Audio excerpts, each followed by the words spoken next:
Street Fighter III, the long-awaited sequel to Street Fighter II, was underappreciated in its day, but is fondly thought of as of now as one of the most polished and refined sprite-based fighting games to have ever existed. While this is very much now the case, when we consider that there was a 6-year time gap between the release of the second and third entry in the Street Fighter series, at one point in time the direction for the franchise was certainly not clear-cut. And even people who were working on creating Street Fighter games weren't sure where things were going. In fact, there is an example and evidence out there of another project existing that at least one man envisioned as the follow-up to Capcom's 1991 classic. So with that said, let's take a trip through time to discuss this lost chapter in fighting game history and look at everything there is to know about this further concept. Hello ladies and gentlemen, Big Daddy Top Hat here. This is the lost, completely different Street Fighter 3. Yeah! One simply cannot be too careful in this digital age, my dear chaps. It has come to my attention that these ghastly data brokers have been peddling our personal information to all manner of unsavoury characters, scammers, spammers and goodness knows who else. Why, one's full name, email address, home details, even one's health records and family connections are all up for grabs. However, fear not, for I have taken the prudent step of availing myself of the services of Aura, the esteemed sponsor of today's video. Aura, my friends, not only enlightens me on which rascally data brokers are trafficking my information, but also takes the liberty of submitting opt-out requests on my behalf. By tidying up my personal data, I not only mitigate the deluge of unsolicited messages, but also erect a formidable barrier against the nefarious intentions of hackers, who would exploit such information to breach my esteemed social media and banking fortresses. Indeed, Aura goes above and beyond shielding me and my kin from digital perils I can't see. In addition to this invaluable service, Aura furnishes me with a suite of other protections: antivirus, VPN, password management, parental controls, and even the comforting embrace of identity theft insurance, all bundled into one convenient package. No more juggling multiple applications, I assure you. Now you might already possess one or two of these tools, but dare I say, not having Aura is akin to bolting the front door whilst leaving the back wide open. With Aura standing sentinel, tirelessly safeguarding my digital domain, I am free to peruse my endeavours with peace of mind. I hold dear my privacy, as I do yours, therefore I implore you to visit aura.com/tophat to commence your 2-week complimentary trial. Also conveniently linked below in the description. After all, in matters of security, one cannot afford to dilly-dally.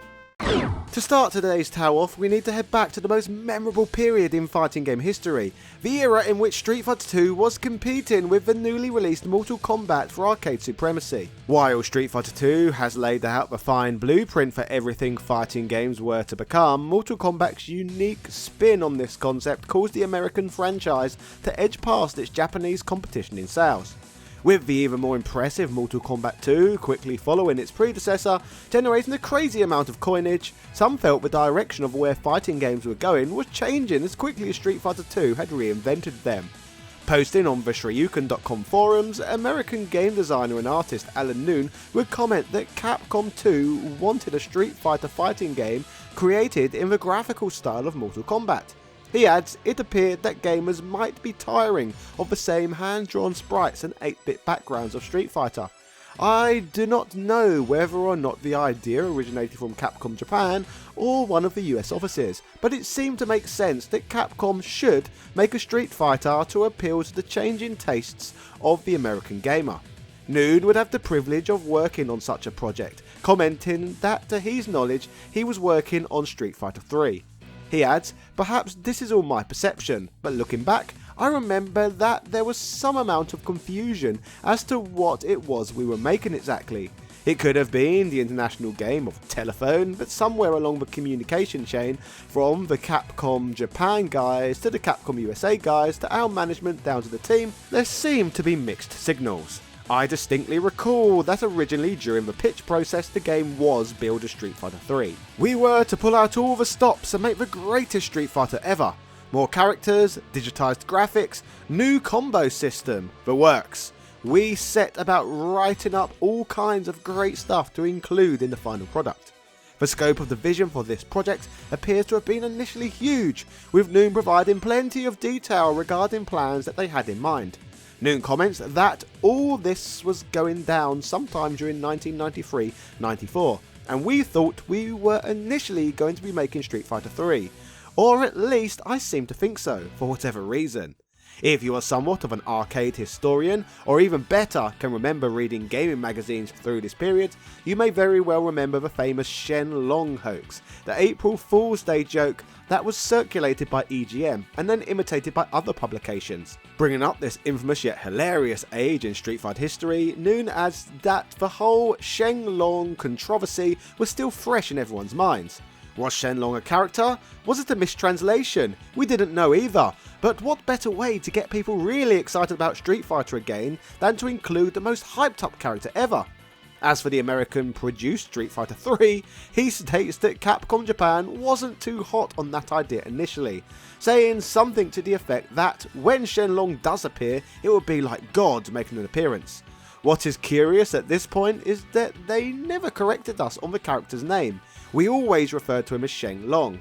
Perhaps much like the way Goki is known as Akuma in the States, Goken or Goetsetsu. It was never clear which one Shang Long was a true parallel of. Essentially, what can be garnered from all of this was that Noon was keen to add Shang Long to his game, but more on this unique bit of gaming trivia shortly. With regards to this game that was set to feature digitised actors like Mortal Kombat, Noon adds that Capcom chose to work with incredible technologies where he was based, as the Japanese arcade giant did not know how to digitise graphics themselves. Not only that, but probably more importantly, their hardware couldn't support the amount of colours required to do those fancy graphics justice. But apparently one of the members of upper management in Capcom's Midwest office knew of a company that had some really great hardware. This company was Incredible Technologies, and we had some custom built proprietary hardware that kicked butt. This hardware was virtually unsurpassed when it came to the sheer numbers of colours it could display on screen at once. If memory serves, we eventually heard that Mortal Kombat 2 was doing 64 colours per character. The Incredible Technology hardware could do 256. Sounds great, right? We thought so too. We eventually came to wonder if perhaps there was wisdom in using 64 colours. It just so happens that Incredible Technology's offices were a short 10-minute walk down Route 53 from Capcom's new Midwest offices, which I'm sure didn't hurt our chances of landing a deal. To make this project all the more exciting for those involved, Capcom had just signed a bunch of very well-known actors to bring the franchise to the big screen, which meant that for Noon and all involved, a brand new Street Fighter done in flashy new digitized graphics, featuring the bona fide likenesses of major celebrities such as Raul Julia, Jean-Claude Van Damme and Kylie Minogue, seemed like an easy home run. As of today, history now shows us that the game that saw release that was developed by Incredible Technologies would be the maligned Street Fighter, the movie, the game. But that doesn't mean that at least at one point in time, Noon and company envisioned something much grander and more successful. So with that said, let's go back to discussing Shang Long. Noon mentions that towards the end of the project they had already digitised the majority of the actors from the film while on location of the movie set in Australia. The art was largely done, processed and in-game, but there was still a couple more characters we had to do though. These included Chun Li, portrayed by the beautiful Ming-Na Wen, who was never captured in Australia due to contractual issues. So what would end up happening was that we would choose to set up a new temporary digitising studio in their Chicago warehouse and fly her in for a session. Due to this additional capture session with extra resources at their disposal, they opted to capture 2 more characters for the game, including the mythical Shang Long. Known as that the idea of adding Shang Long came up again and suddenly the Capcom guys are all for it. Maybe it was them, maybe it was us, but somebody apparently realised at that point that the game was going to need something a little extra other than the newfangled gameplay to propel it to the stratospheric levels of success. I took it upon myself to design the look of and moveset of Shang Long. What an opportunity, I was in heaven. Speaking whimsically about this period, Noon states that Shang Long was going to be awesome.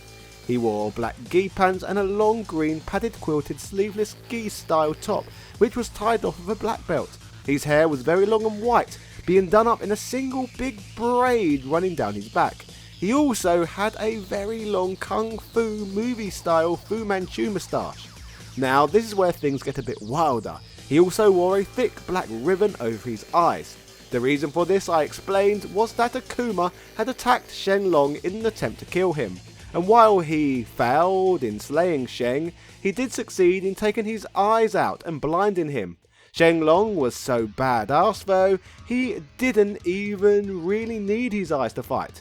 Okay, so now the design really gets crazy. The final component of Shang Long's design was his arm. So as I understand it, originally Ken and Ryu's Hadouken specials were supposed to be representations of their ki, focused into a single high-powered attack.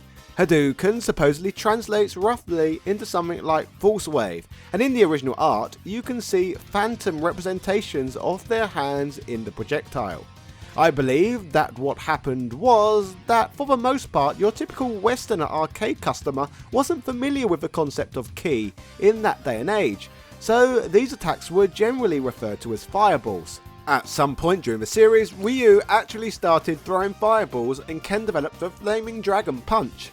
As part of Shang Long's design, I tried to explain these phenomena. So my idea was that at higher levels of enlightenment, these karate master guys would start to take on aspects of the dragon, as it suited their fighting style. Shang Long was to be so advanced he actually started to physically manifest dragon-like attributes. Seeing as the word Shang Long were actually a translation of Dragon Punch, it seemed to make sense that his dragon manifestation would appear in his punching arm. The arm was green and scaly, with several horns protruding from its length. His fingers had fused together into two larger claws. Capcom signed off and we were all set to create my Shang Long. So with all of this information and Noon speaking so enthusiastically about the creation of Shang Long, it might have you wondering why he is in fact not playable in Street Fighter the movie the game. So what happened? Well, Noon adds that the practical execution of Shang Long went fairly well. One of our artists served as the actor on the digitizing set as he was into bodybuilding and martial arts. The outfit was pretty simple, black gi pants and a custom tailored top. The sash across these eyes was actually in mesh so that he could see while acting, but still appeared blindfolded. We hired a professional makeup artist to do the hair, moustache and arm effects. The arm looked pretty good for most of the shoot. Digitizing sessions typically lasted for 6 hours on average, and after all of that time under the hot lights, the makeup of the arm started to melt. By the end, green makeup was running everywhere, and the horns were barely clinging to the actor's arm, but it held up pretty well, all considered. Naturally, he was supposed to play like your typical Ken Ryu character, with some Super Akuma style extras, as far as I recall. One major difference, however, was that he wouldn't have typical block animations. Instead, the idea was that Shang Long was so advanced that you could never hit him unless you scored an unguarded attack. Sure, you would play him like a regular character, with back on the stick, putting your character on the defensive, but when blocking, the animation would look like a dodge instead of a traditional Street Fighter block. All of the gameplay would be the same, with block slide kicking in and all that, but Shang would appear to have stepped out of the way of the attack. Would it have worked? I like to think so, but I was afraid that it broke Street Fighter convention too much, so we digitized 2 full sets of blocking animations so we had a backup plan, traditional and dodge style blocking animations. Looking back, we broke just about every other Street Fighter convention, so would it have really mattered? I guess we'll never know. In the end, Shang Long never made it into the game, and my grand designs for what was to be a near divine fighting game experience never saw the screen. Due to time constraints, we never were able to process the artwork. All of this stuff was burnt off the CD. I hope it still survives somewhere in the vaults of incredible technologies. I'd love to see that footage again. While we didn't get Shang Long in the game, he is at least referenced in some of the character endings, and we would still get Akuma, a character who was made for the game who did not appear in the movie. So let's look back at how this inclusion happened. Noon comments that many people have asked why he is in the game at all, since he wasn't in the film. Good question, the short answer was because Akuma kicked ass. Remember, we approached this game as if it was to be the biggest, baddest Street Fighter ever. We wanted to put in as much great stuff as possible. I personally did not know Akuma existed until we had been in Australia for a few days. We were on location in our digitizing studio, which contained the Super Street Fighter 2 Turbo as previously mentioned. Before shoots, during lunch, on breaks and during data backups to CD, I would play Super Street Fighter 2 Turbo.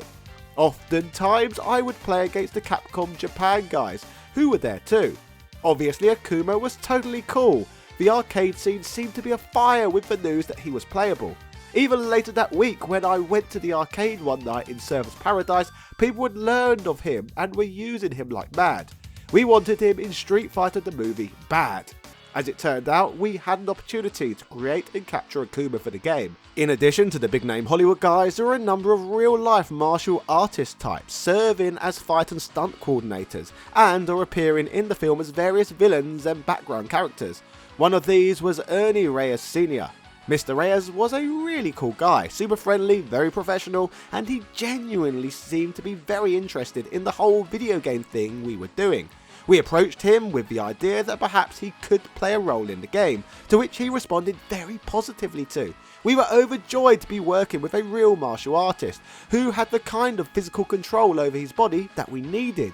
We worked out the scheduling and we set about preparing for the shoot. The first thing we needed to do was get costuming and makeup squared away, although we had just been introduced to Akuma by the way of Super Street Fighter 2 Turbo. There was not exactly a lot of reference material to work with. Based on this, we hit up wardrobe, makeup and the props department. The digitizing session was a dream. Mr. Reyes was able to take our direction and really execute upon it. If we needed something slower, he did it slower. If we needed him to perform an action that wasn't true to real martial arts film, he didn't question it. He just nailed it. The shoot was one of the shortest we had, while still capturing the full moveset. He was awesome. Reflecting back on all of this, Noon was clearly extremely passionate about the title he was at one point told was Street Fighter 3, as demonstrated by the extra miles that he continued to go to ensure that this was as important a game as possible. Multiple gaming publications in the 90s too would refer to this project as Street Fighter 3, and years later Noon would dig up a design document to substantiate his claim that at one point this game had the working title of Street Fighter 3. Years later, Polygon.com would speak with Capcom employees and Incredible Technology staff members to see if they could remember when this one was known as the third mainline installment in the Street Fighter series. Elaine Hodgson, the president and CEO of Incredible Technology, stated that to her it was always just the Street Fighter the movie game, but added that Alan's memory is better and he may have been part of conversations she was not privy to. The Japanese staff members on the other hand either know nothing about this or choose to completely write off that it ever actually happened, with Akira Yasuda for example commenting, "I don't think that would have been possible." Hideki Itsuno adds, "This is definitely the first time I've heard that," and Takeshi Tezuka states, "It was obviously supposed to be a spin-off game and it was obviously designed in such a way. So I'm kind of wondering how they came to that conclusion." Katsuya Akitomo, an artist, advisor and translator at Capcom of Japan, gives an even more catty response to the question, commenting that if Capcom was going to make a Street Fighter 3, it would have obviously been a big, important project. They would of course want it to be the highest possible quality. At that time, everyone at Capcom knew we were the #1 maker of versus fighting games in the world, so it's impossible for me to think they would subcontract out the development of Street Fighter 3. Ralph Melgoza, the Incredible Technologies art director, would somewhat back up Noon's claims, stating that although that it was not a name that was approved by Capcom, he thinks that the title was used internally during the game's development. Building on this, while the Japanese scoff at the American project and its to them lack of significance, Melgoza counters that Street Fighter 3 is how Noon envisioned it, arguing that if you'd seen what Alan had in his concepts and his proposal on what he originally wanted to do with the game, it was a much greater scope, which was actually a really cool thing. He's a super passionate guy about game design and about Street Fighter itself. I mean, he was totally into it. So when we see what we ended up with compared to what he had started out with, it's disappointing, but it's not because of him at all. Speaking of this game, it would be impossible to discuss it in any capacity without touching on its downfall. So let's discuss some more behind the scenes goings on that would impact on the fate of the game that at least one individual had once envisioned as the full-blown sequel to the legendary Street Fighter 2. This now brings us to Yoshiki Okamoto, the producer of Street Fighter 2, and his trip to the United States with his team to check in on the development of Street Fighter the movie the game. A trip full of tension and disagreements with Akira Yasuda, who was also there, commenting that Okamoto was angry during the entire trip. Akitomo, the translator we mentioned earlier, states that Okamoto is the kind of person who always has to be making jokes and teasing people. He was constantly harassing the people around him, the kind of behaviour that today would probably cause a lawsuit. And since there wasn't a lot of staff and I was the lowest man on the totem pole, I got the lion's share of it. It was extremely stressful. Amusingly, Yasuda adds that when Akitomo was translating, he would often soften or downplay Okamoto's anger, something that amusingly would always end up making him angrier. Akitomo adds with regards to Okamoto that if he's not making fun of people around him, maybe his life has no meaning, or he just can't live without giving somebody some kind of flack. It's kind of like Loki, the trickster god, how he just always has to be acting like that. So, you can call it harassment, you can call it fooling around, but basically it's like he has this innate need to give people a hard time in order to enjoy his life. Melgoza of Incredible Technologies weighs in on Okamoto too, stating, "I'll say one thing about him. He was different than any other Japanese person I've ever met. He was so outgoing and he made such an effort to communicate, and if he couldn't say it audibly, he would use gestures. He would try to act out what he meant, and he went through great efforts to do this. And I found him to be a personable guy. I actually liked him. I thought he was really different and unique and creative and kind of inspiring actually, But I did also hear some offensive kind of comments from him as well, which I thought was very odd. Different times." Akira Yasuda, who had to cringe through all of Okamoto's reactions to everything, claims that the Street Fighter II producer was so angry with Incredible Technologies and their CEO that she would end up inviting the Japanese team to her house to try and patch things up.